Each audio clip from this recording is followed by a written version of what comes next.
Hello, my friend. Grab whatever you are drinking today and join me for coffee chat with Angie.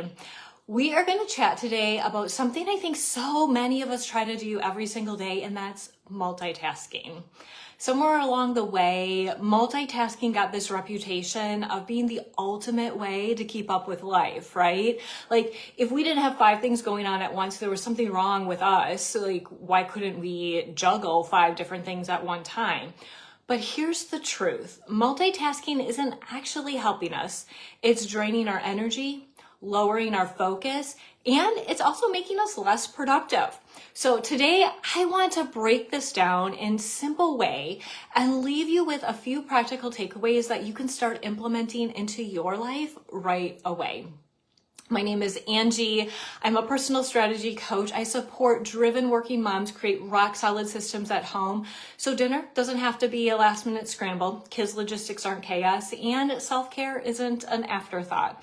Instead of guilt and exhaustion, you can finally feel present, energized, and in control of the life you are building while also taking time for yourself. If you're joining me today, welcome. Thank you so much for being here.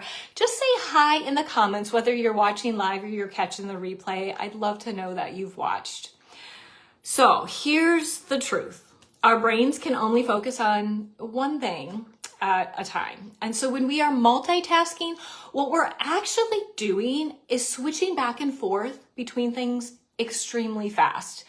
And every single switch costs us mental energy. That's why multitasking creates what I call brain fatigue.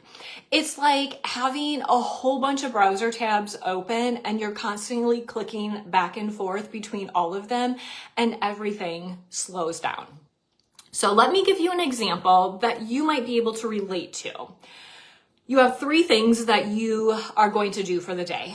I know that's unrealistic. You have like 20,000 things that you need to get done today, but let's pretend today you just have 3, okay? And that's like a big load for you.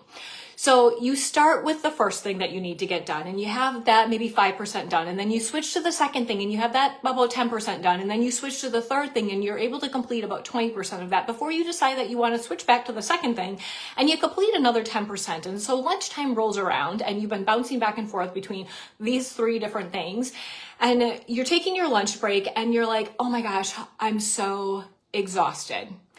And you feel bad because you haven't completed anything yet today. And you're carrying those unfinished tasks, but because your brain has been juggling them all morning, because you've been thinking about all 3 of them all morning, you haven't finished anything, and it's exhausting, right? So now picture this instead. These 3 things that you need to accomplish, you choose one and you set the other 2 down. You don't even think about those other 2 things. You have all of your mental energy and focus on this one thing. And you finish it. However long it takes, you finish it. And then you start and pick up the second thing. And you have that part way done by the time lunchtime rolls around. But then you sit down for lunch and you're like, man, I don't feel nearly as exhausted. And you feel pretty proud of yourself because you have completed something in its entirety already today.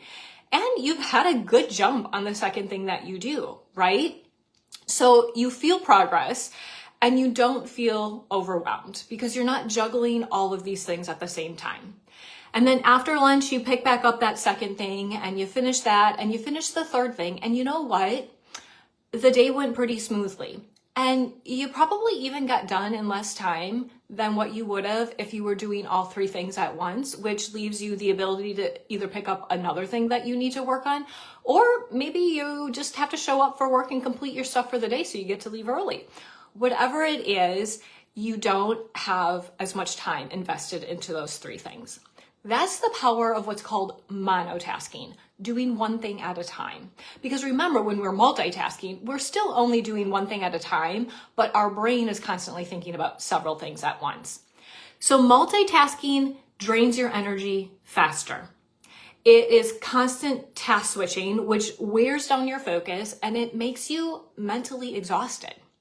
It also lowers the quality of your work. When your attention is split between a couple of different things, things slip through the cracks. Think of it if you wanted to make dinner at the same time as sending out an email.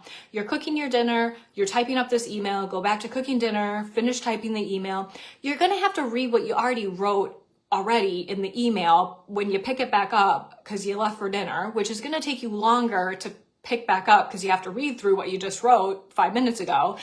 And then you send off the email and you're like, oh shoot, dinner is burning. And then you remember later in the evening that, oh, I forgot to add this one thing to the email. So you have to send off a second email. So things were forgotten, dinner was burned, and it took you a lot longer to do. What happens is it actually takes longer to switch from task to task to task when you're multitasking. And studies show that it takes up to 20 minutes to refocus our brains when we're switching tasks. And I've heard that several times. And I'm thinking, it really doesn't take me 20 minutes when I stop one thing and start another thing. I mean, I still am working on it right away. It's not like I can't even do anything for 20 minutes. But think about this. It probably takes about 20 minutes for you to download everything that you need, bring it to the forefront in your brain in order to do that one thing more efficiently. So in the case of doing this email as you're making dinner, you would have remembered that one thing that you missed if your sole focus was just on that. You would have been able to bring it to the forefront faster. And over the course of 20 minutes, some things may have came up that you could have added to that email to send it on its way or before it was sent on its way. So what we think is really saving us time is really costing us time and it's costing us energy. So here's a couple of shifts that I invite you to implement that can make a huge difference. 1, choose one task at a time, even if it's just for 15 minutes. Focus solely on that task. Many times multitasking, we're thinking about all the other things that we want to do while we're doing the one thing. Try not to do that. Only focus on the one thing. And if you have been a multitasker, like you are amazing at multitasking and you've been doing it for many years, this is going to be a little bit more challenging. So what I encourage you to do is just for 15 minutes, give it your full attention and then switch to something else and carve out a section at a time and switch to something else. The other thing is batching similar tasks together. If you group things, a lot of times your brain can focus on that one thing, get several items in that one thing done, and then switch focus. So if you need to think about your kids' school day and what they need, instead of thinking about what they need for breakfast and moving on, think about their whole day and then move on. It's all like one section. Or maybe emails, do them all at the same time. Maybe you carve out time, a little time in the morning, a little time before lunch, and a little time before you leave for work to respond and read your emails. And then that way you're kind of in that zone. And errands is a really great example of how this can cost us more time and more energy. Is if you have a day where you're like, oh shoot, I need to run to Target, and you do that right away in the morning, and then you come home and then you're like, oh, dinner, I need this one item, and then you run to the grocery store and you come back, and then later on the kids need something for school tomorrow and you run and you get that and you come back. All of that could have been done at one point in time instead of spread throughout the day. That's a great example of how batching supports your brain and also the time commitment that you have. And then the last thing is to pause before switching tasks. Take a quick breath, even if it's for 15 seconds, or maybe you do a little bit of light stretching for 5 or 10 minutes, or maybe you go for a walk, or maybe what I like to do is if I'm switching from gears and it's right around lunchtime is I take my lunch at that point in time. Keeping in mind that if it takes 20 minutes for your brain to let go of one thing and pick up another thing, as I'm eating lunch, that's happening. So I find it's a good use of my time to fill in that, being a person who liked to multitask at one point in time. And I'm not perfect, but it supports you in just resetting your brain a little bit. So here's what I want to leave you with. Multitasking doesn't make us superheroes. In fact, it makes us mentally exhausted. By focusing on one thing at a time, we not only get more done, but we end the day feeling lighter and more accomplished. So this week, give this a try. If you had multitasking for years, it may, like I said, take a little bit to jump into this, but still give it a go and give yourself grace as you're practicing it. But what I want you to do is when you notice you are multitasking and you're doing 2, 3, 5, 20 things at once, I want you to stop, just pull back a little bit, see which one you want to pick up at this moment, let the others go, and move forward with that one thing.